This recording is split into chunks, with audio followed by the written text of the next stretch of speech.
बहुत पुरानी बात है। एक गांव में अकाल पड़ा। खाने के लाले कुछ ना सूझता था। गरीबी कैसे मिटाई जाए, भुखमरी आ चुके थे। बस जो थोड़ा बचा कुचा था वही रखा था। लोग उसे खर्च नहीं करना चाह रहे थे, क्योंकि अगर ये भी खत्म तो इसके बाद जीने की इच्छा खत्म। क्या खाएंगे और कैसे रहेंगे। थोड़ा थोड़ा खाकर गुजारा करने लगे। कुछ करते ना बनता था। उसी गांव में एक व्यापारी रहता था। जब उसे ये सूचना मिली वो तो खुशी से झूम उठा। नौकर हैरान, मालिक को हुआ क्या। जहाँ खाने के लाले पड़ गए, मालिक को संभल जाना चाहिए, वहां मालिक खुशी के मारे झूम रहे। हो क्या गया है। अब मालिक तो भैया खुश। अगले दिन सुबह उठा, खूब सूट बूट पहना और चल दिया। मैदान में जहाँ पे सब लोग इकट्ठा होते थे, जहाँ सभा बैठती थी, उससे पहले उसने प्रधान को बताया था कि मेरे पास एक ऐसी तरकीब है जिससे कि ये अकाल जो है वो खत्म किया जा सकता है। तो कहे मुताबिक प्रधान ने सभी लोगों का जमावड़ा वहाँ कर दिया था। सभी लोग आ पहुंचे थे और व्यापारी भी अपने टाइम के अकॉर्डिंग चला गया। जाते जाते उसने किया क्या, जो रास्ते में एक जैसे पत्थर थे उसे ले गया।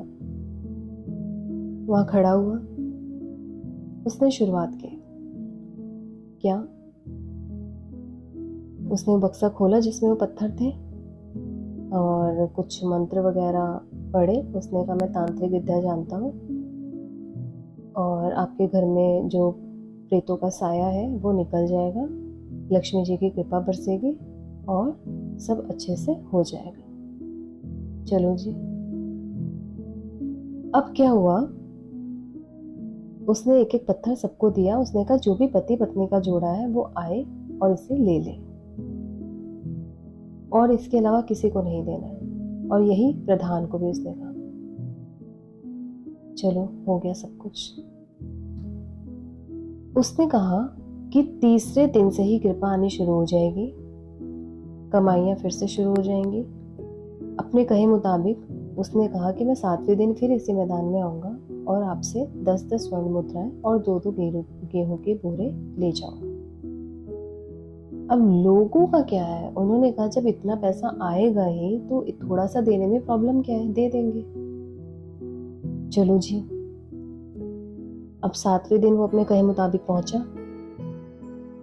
अच्छा, लोग उसे मारने को उतारू थे। क्यों, उसे कोई विद्या थोड़ी ना आती थी, तो एक साधारण सा व्यापारी ठहरा। अब उसने कहा कि तीसरे दिन से लक्ष्मी जी की कृपा आएगी, तो आनी थी क्या, नहीं आनी थी। वो पत्थर भी कुछ जादुई पत्थर नहीं थे, एक सड़क से उठाए पत्थर थे।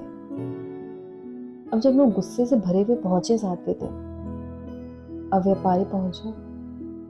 उसने घोषणा की कि मेरे कहे मुताबिक आपके घर में तीसरे दिन से कृपा आनी शुरू हो गई थी और मुझे भगवान बता के गए थे कि अब आपका काम अच्छे से चल चुका है। लेकिन एक चीज जो मैं कहना भूल गया था वो ये कि वो पत्थर जादुई पत्थर थे और कृपा उसी के घर में आनी थी जो एक पति पत्नी का जोड़ा है। जोड़ा क्या मतलब कि पत्नी ने अपनी शादी के बाद किसी गैर मर्द का ख्याल ना किया और पति ने शादी के बाद किसी गैर औरत का ख्याल ना किया। ऐसा संभव था भला? अब क्या करते, इज्जत पे आ गई। अब तो ये था कि हाँ, दिखाना था हम पति पत्नी के जोड़े हैं, तो भैया जोरों शोरों से गेहूं के बोरे आने लगे, स्वर्ण मुद्राएं आने लगे। प्रधान को देखो, वो तो 50 की जगह 60 स्वर्ण मुद्रा लेके पहुंचा और 100 की जगह 200 गेहूं के बोरे, कि हमारे घर में कृपा ज्यादा ही, मैं अपनी पत्नी से ज्यादा प्यार करता हूँ और मेरी पत्नी भी मुझसे ज्यादा प्यार करती है। हमने किसी और का ख्याल अपने मन में नहीं लाया। और व्यापारी खुशी खुशी चल पड़ा। नौकर हैरान कि इतने अकाल में जहाँ पे लोगों को भुखमरी हो गई है, वहां पे इतना कैसे मिल गया। अब व्यापारी तो इसी ताक में रहते हैं कि बस कहीं ना कहीं से मौका मिले। तो मालिक ने नौकर से कहा, क्योंकि वो देख ही नहीं पा रहा नौकर, उसके दिमाग में इतने सवाल थे। मालिक ने कहा ये सवालों के कारण ही पागल हो जाएगा। मालिक ने कहा मैंने उन्हें पता है कैसे ठगा है, डर से। वो डर ही था जिसकी वजह से व्यापारी ने उसका फायदा उठाया, सबका फायदा उठाया। और यही हम करते हैं। अपनी झूठी इज्जत, अपनी झूठी शान, एक डर की वजह से लोग हमारा कब फायदा उठा लेते हैं हमें पता ही नहीं चलता है। अगर आपके अंदर से डर खत्म हो जाए, अगर आपके अंदर से बात खत्म हो जाए कि लोग क्या कहेंगे, तो शायद आपका कोई ऐसा फायदा ना उठा पाए। कोई आपका फायदा कब उठा सकता है? जबकि वो आपके अंदर कोई ऐसे डर देखता है जिससे आपको टारगेट किया जा सकता है, कोई ऐसी कमजोरी देखता है। ऐसे कैसे कोई आपका फायदा उठा लेगा? किसी की हिम्मत है? जैसे उस व्यापारी ने लोगों के अंदर डर पैदा कर दिया, किस चीज का? अगर वो पति पत्नी के जोड़े नहीं साबित कर देते, और ऐसा तो है नहीं कि किसी और का ख्याल नहीं आता होगा, आता होगा, ये नेचर है।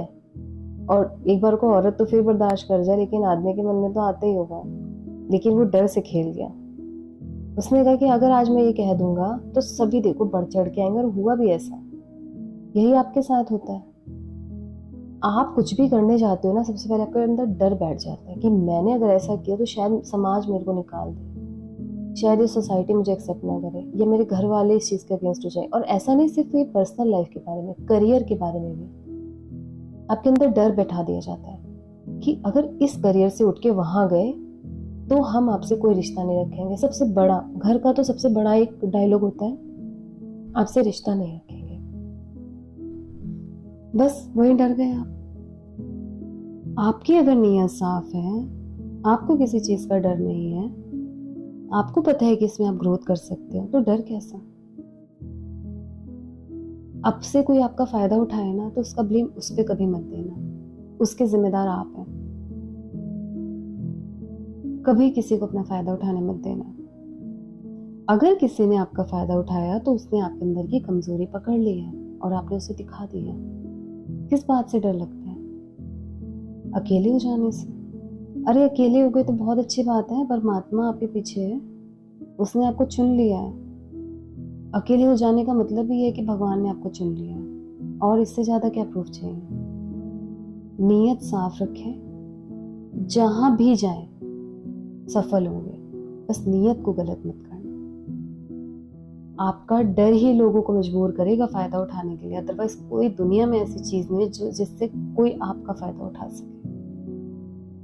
धन्यवाद। अगर पोस्ट पसंद आई हो तो लाइक, सब्सक्राइब और शेयर कीजिएगा।